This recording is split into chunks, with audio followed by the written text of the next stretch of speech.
in a way, with so many of these data sets that we're starting to get in now, it's very backward looking. We know that it's going to be a horrible print.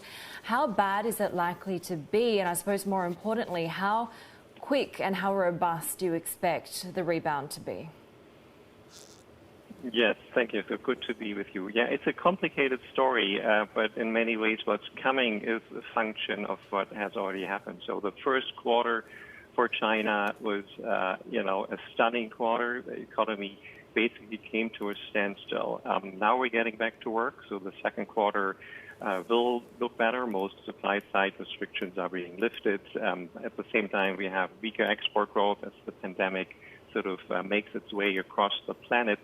There's also strong policy support that's a little bit helpful, but overall, we think growth is going to be at 1.2% for 2020. This is still positive growth, but it's way down from the 6% that we expected prior to the outbreak, and it's clearly the worst China has seen since the mid-1970s. There's been lots of conversation and uncertainty as to what the shape of a global recovery, what the shape of the Chinese recovery will look like. We started off fairly optimistically thinking about a V-shaped recovery, then, U-shape, and now all sorts of acronyms are coming out, right? I'm wondering what the risk is of a double dip situation in China. Well, there are a number of significant risks, but I think there's still something to this idea that there will be a rebound. If you put an economy on standstill and then you open the gates again and people go back to work, which is where we are in China, you will see just mechanically a rebound. So we are hoping under our current forecast to see that rebound in the course of the year, and then for 2021 you will have much higher growth, around 9.2%, just mechanically from going back to normal.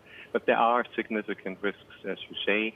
The first one is clearly the virus, which could, needs monitoring. We cannot go back to work without keeping an eye on this. So we need testing, and we need to be flexible and adjust to this as needed. Another risk is demand. We can see a shortfall in domestic demand if consumers and investors don't get back confidently to the marketplace. You can also see weaker external demand that we're currently hoping for, simply because the global slowdown may be more than what we're assuming.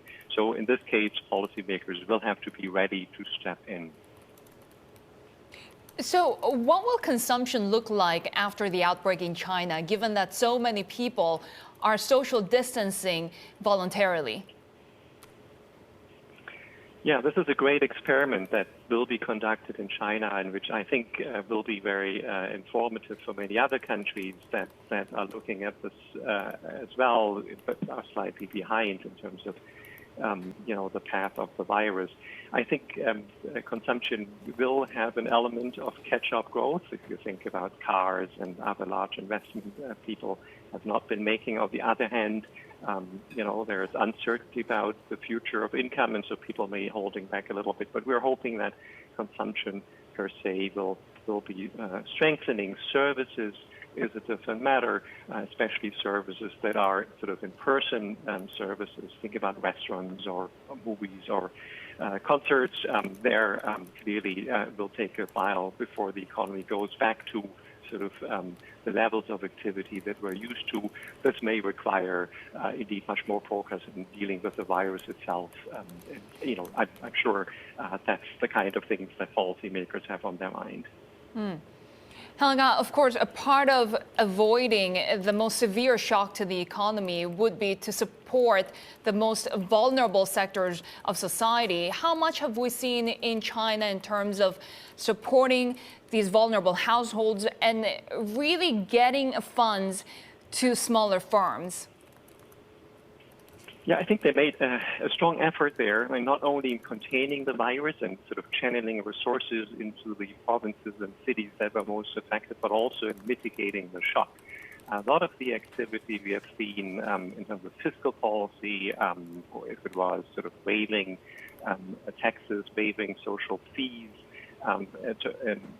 activity we've seen from the PBOC and regulators in channeling credit through the banking system, through relending programs, rediscounting programs to the vulnerable firms, that is smaller firms mostly, were, I think, quite powerful, and they certainly have helped to mitigate the impact of the crisis. So that sort of is part of what we're thinking about as we sort of hope for a recovery starting now, right?